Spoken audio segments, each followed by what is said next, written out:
vendo essa ideia, hein?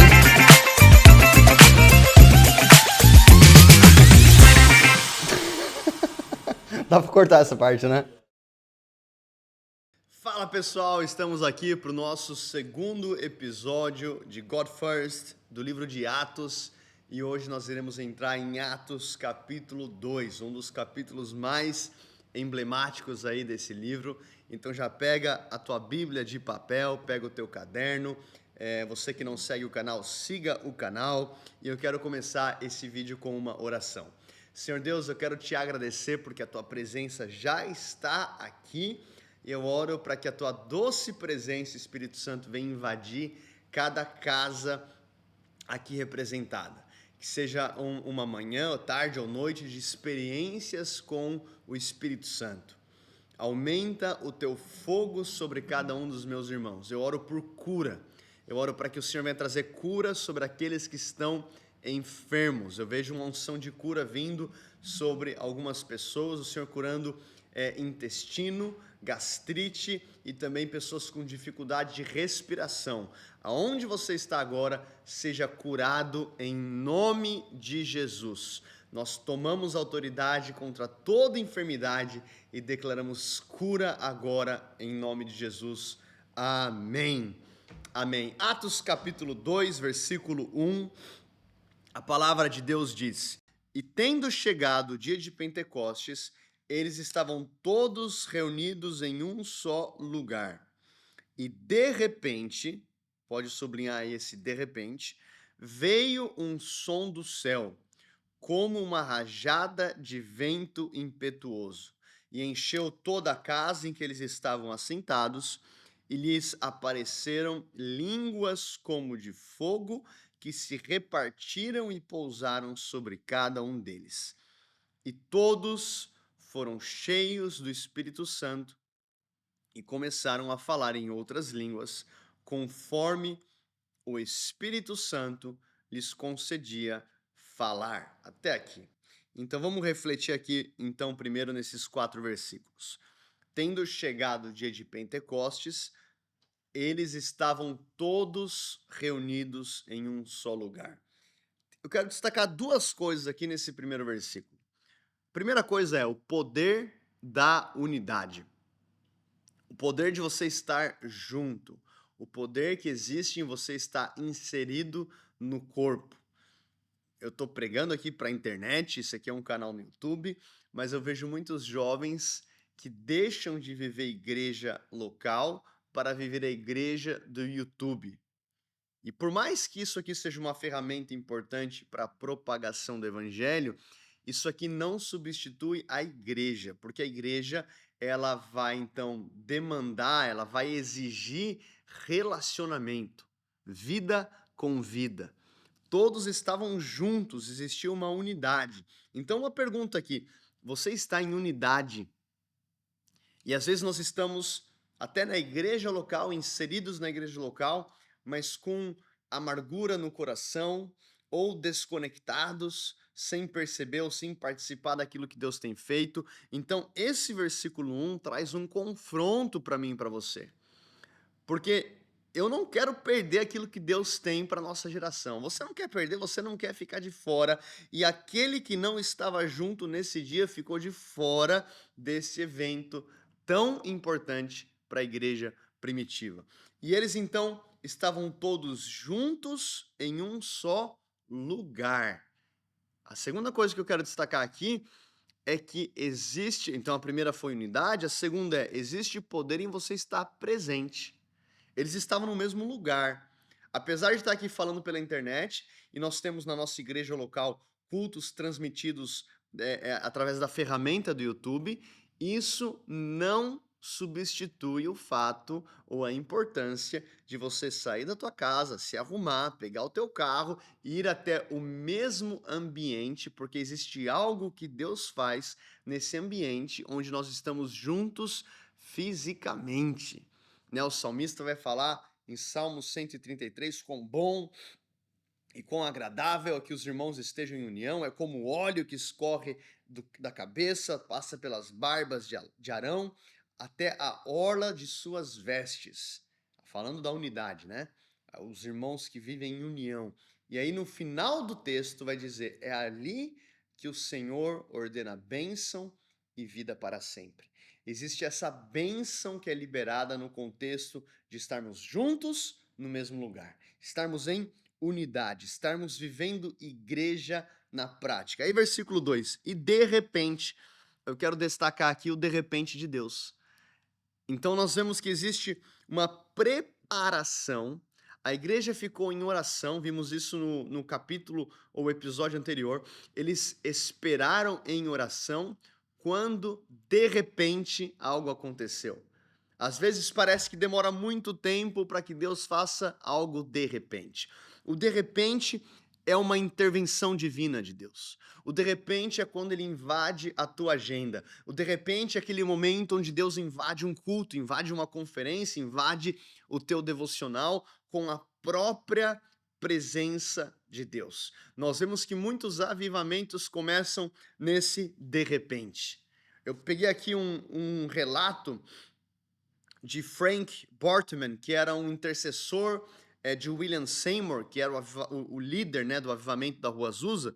O líder, obviamente, é Jesus, mas um dos usados por Deus para catapultar aquele movimento. Aí o relato dele era o seguinte, falando do ambiente, da atmosfera lá em Azusa. A atmosfera própria do céu estava ali.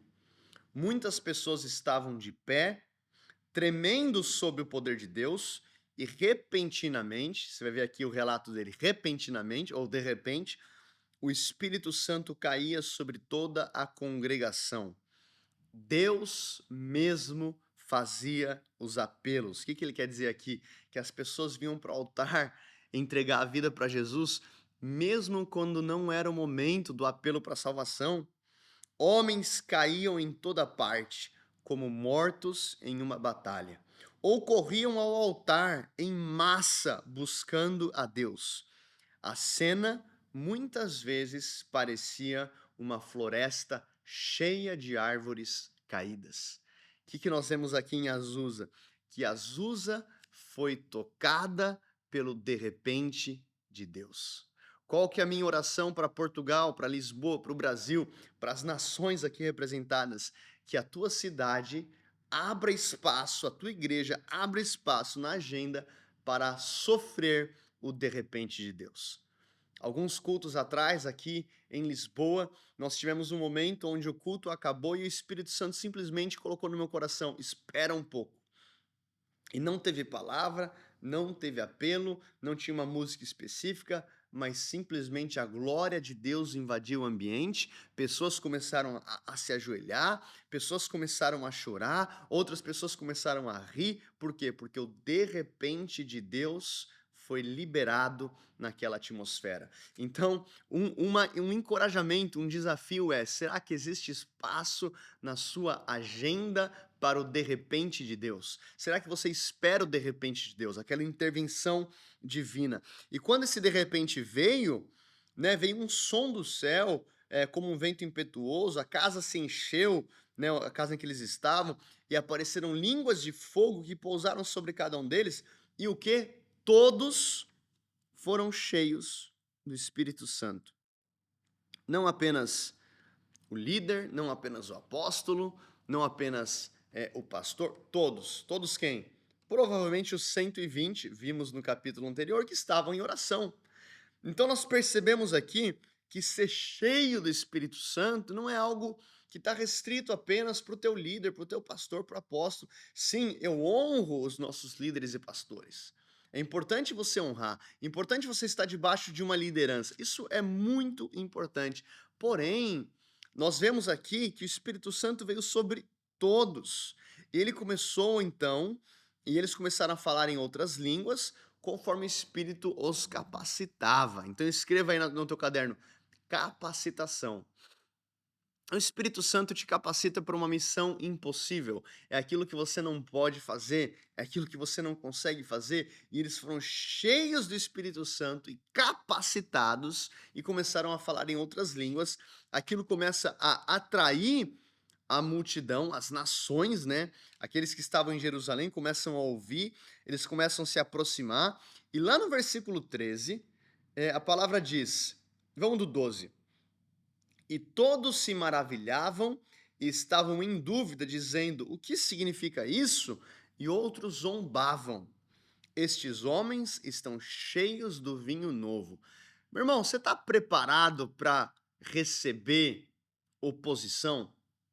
Porque você não pode ter o desejo de ser usado por Deus em um avivamento se você não estiver pronto para as críticas, se você não estiver preparado para sofrer oposição. Nós vemos aqui que de um lado tinha o mover de Deus e pessoas cheias do Espírito Santo e orando em outras línguas, e as nações ali representadas se achegando, alguns ficaram maravilhados e outros zombavam. Então nós vemos aqui que você não pode querer estar no mover de Deus e não estar preparado para crítica.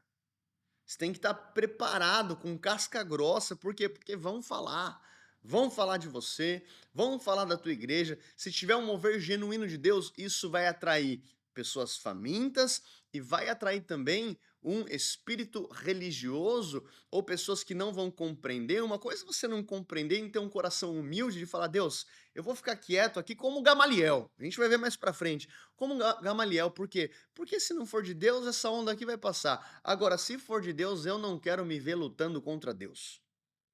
Tem coisa que você tem que se posicionar em relação à verdade absoluta da palavra. Tá claro.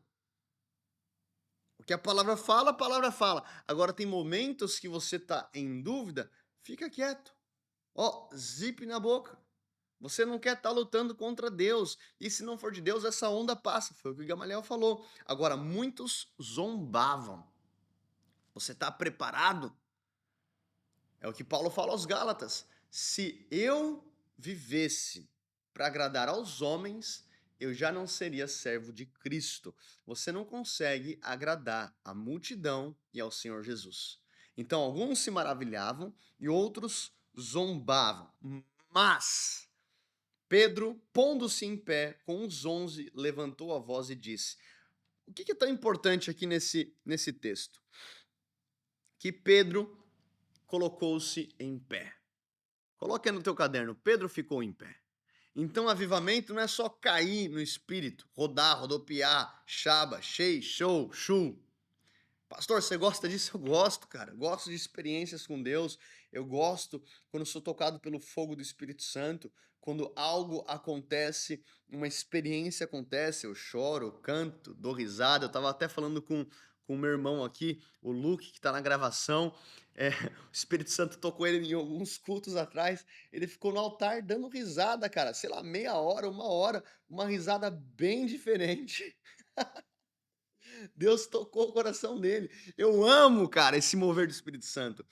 Mas não é só uma experiência. Pedro colocou-se em pé. Avivamento não é só cair no espírito, é se colocar de pé, cheio do poder, para colocar para fora aquilo que Deus colocou dentro de você. Então, o que eu vejo aqui? Que Pedro colocou-se em pé. Pedro, o mesmo homem que negou Jesus 3 vezes. Agora ele está diante de uma multidão e ele começa a pregar o evangelho com ousadia, ele começa a pregar o evangelho com poder. O que mudou na vida de Pedro?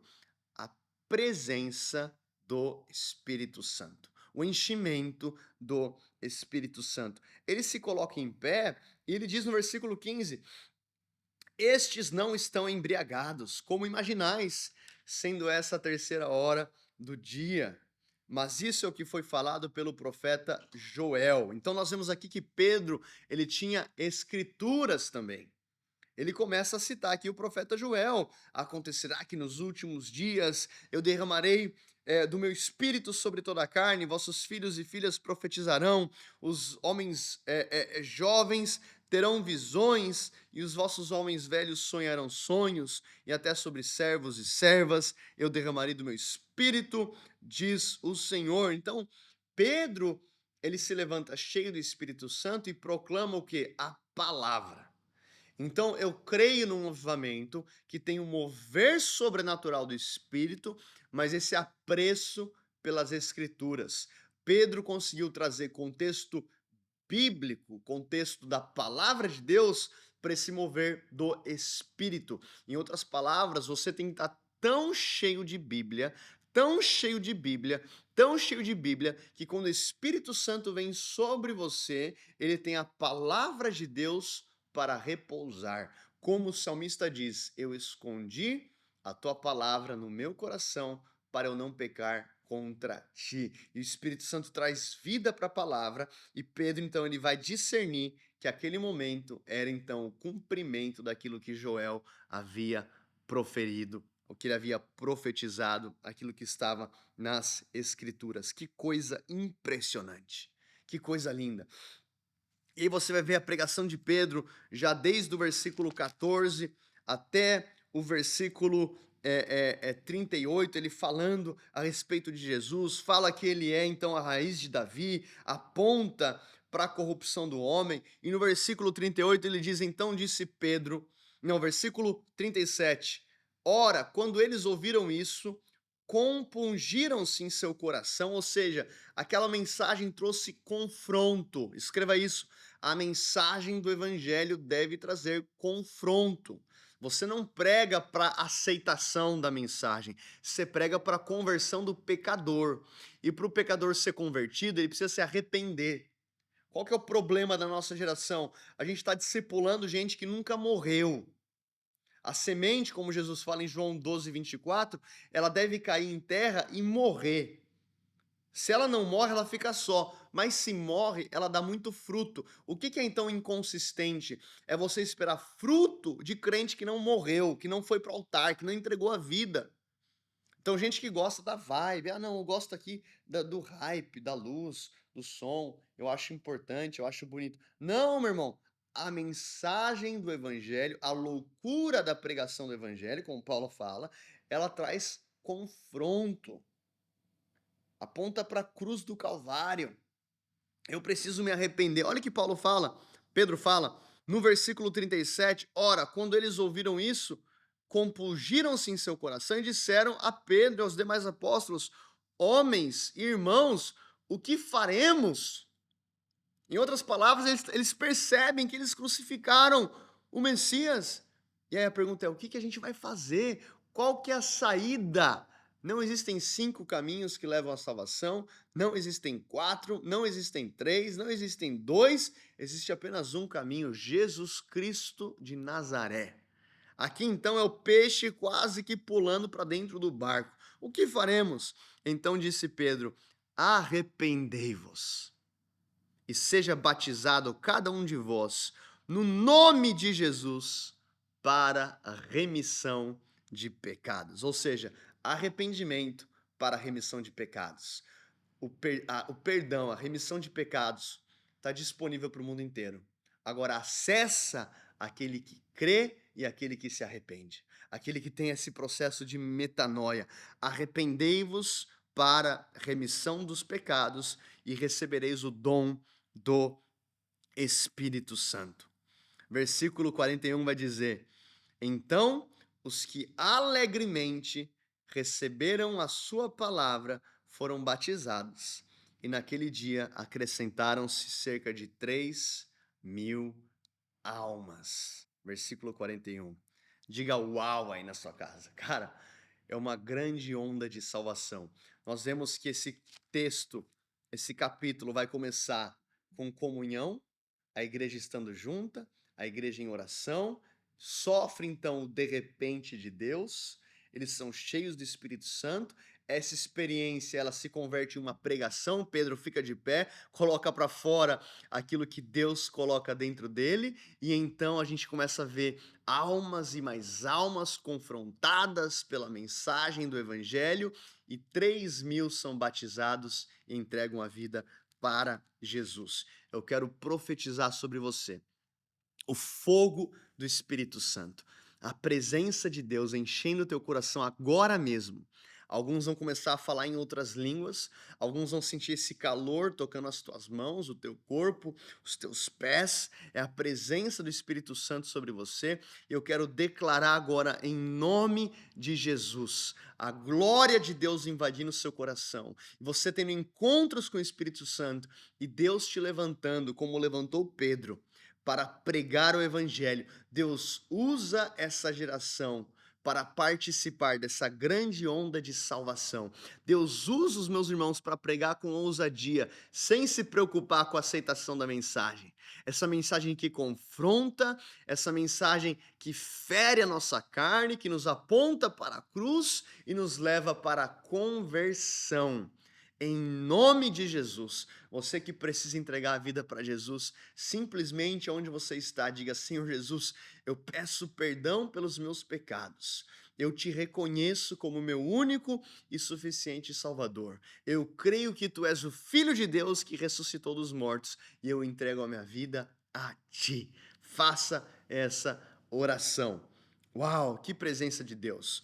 No nosso próximo episódio, nós iremos falar então sobre a consequência dessa pregação e desse derramar do Espírito Santo, o que muitos pastores e pregadores vão falar de uma certa equação do avivamento, que é como nós nos organizamos depois desse poderoso despertamento espiritual. Então, já prepara aí na tua agenda para você mergulhar junto conosco na palavra de Deus no nosso próximo episódio. Clica aqui no canal, se inscreva, divulga o vídeo e até a próxima.